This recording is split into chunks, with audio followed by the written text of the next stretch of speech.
तो फ्रेंड्स, आप सभी को फिर से स्वागत है मेरा और एक न्यू स्टोरी में जिसका नाम है वंश की रक्षा। हर स्टोरी की तरह इस स्टोरी में भी आपको बहुत ही कुछ सीखने को मिल रहा है, तो आप इस वीडियो को पूरा देखोगे तभी तो कुछ सीखने को पाओगे। तो चलो फिर बिना इंतजार किए हुए हम वीडियो को स्टार्ट करते हैं। किसी पर्वत प्रदेश में मंदबिस नाम का एक वृद्ध सर्प रहा करता था। एक दिन वह विचार करने लगा कि ऐसा क्या उपाय हो सकता है जिससे बिना परिश्रम किए ही उसकी आजीविका चलती रहे। उसके मन में तब एक विचार आया। वह समीप के मेंढकों से भरे तालाब के पास चला गया। वहां पहुंचकर वह बड़ी बेचैनी से इधर उधर घूमने लगा। उसे इसी प्रकार घूमते देखकर तालाब के किनारे एक पत्थर पर बैठे मेंढक को आश्चर्य हुआ, तो उसने पूछा, मामा आज क्या बात है? शाम हो गई है किंतु तुम भोजन पाने की व्यवस्था नहीं कर रहे हो। सर्प बड़े दुखी मन से कहने लगा, बेटे क्या करूं, मुझे तो अब भोजन की अभिलाषा ही नहीं रह गई है। आज बड़े सवेरे ही मैं भोजन की खोज में निकल पड़ा था। एक सरोवर के तट पर मैंने एक मेंढक को देखा।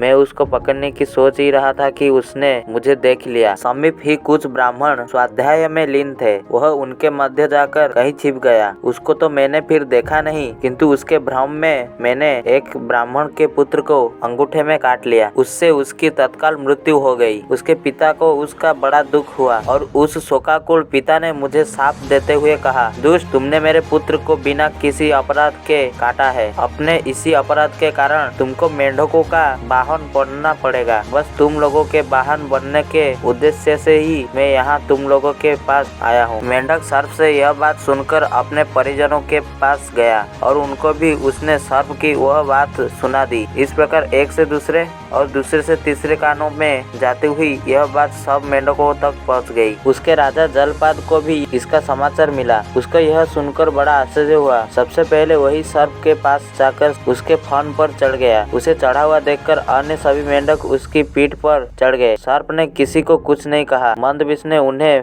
भांति भांति के करतब दिखाए। सर्प की कोमल त्वचा के स्पर्श को पाकर जलपाद तो बहुत ही प्रसन्न हुआ। इस प्रकार एक दिन निकल गया। दूसरे दिन जब वह उनको बैठा कर चला तो उससे चला नहीं गया। उसको देखकर जलपाद ने पूछा, क्या बात है, आज आप चल नहीं पा रहे हैं? हाँ, मैं आज भूखा हूँ, इसलिए चलने में कठिनाई हो रही है। जलपाद बोला, ऐसी क्या बात है? आप साधारण कोटि के छोटे मोटे मेंढकों को खा लिया कीजिए। इस प्रकार वह सर्प नित्य प्रति बिना किसी परिश्रम के अपना भोजन पा गया। किंतु वह जलपाद यह भी नहीं समझ पाया कि अपने क्षणिक सुख के लिए वह अपने वंश का नाश करने का भागी बन रहा है। सभी मेंढकों को खाने के बाद सर्प ने एक दिन जलपाद को भी खा लिया। इस तरह मेंढकों का समूचा वंश ही नष्ट हो गया। और आज की कहानी यहीं पर खत्म होती है और हमको इस कहानी से यह सीख मिली कि अपने हितैषियों की रक्षा करने से हमारी भी रक्षा होती है। सो फ्रेंड्स, आप सभी को इस कहानी कैसी लगी मुझे कमेंट सेक्शन में बताना, और आपको इस कहानी से और क्या सीख मिली आप जरूर कमेंट सेक्शन में बताना मुझे। मैं उसको पिन कर दूंगा जिसका कमेंट बहुत अच्छा रहेगा। अगर आप नए हो तो मेरे चैनल को सब्सक्राइब करके बेल आइकन को ऑल पे सिलेक्ट कर दो, ताकि ऐसे ही दिल को छू जाने वाले वीडियो को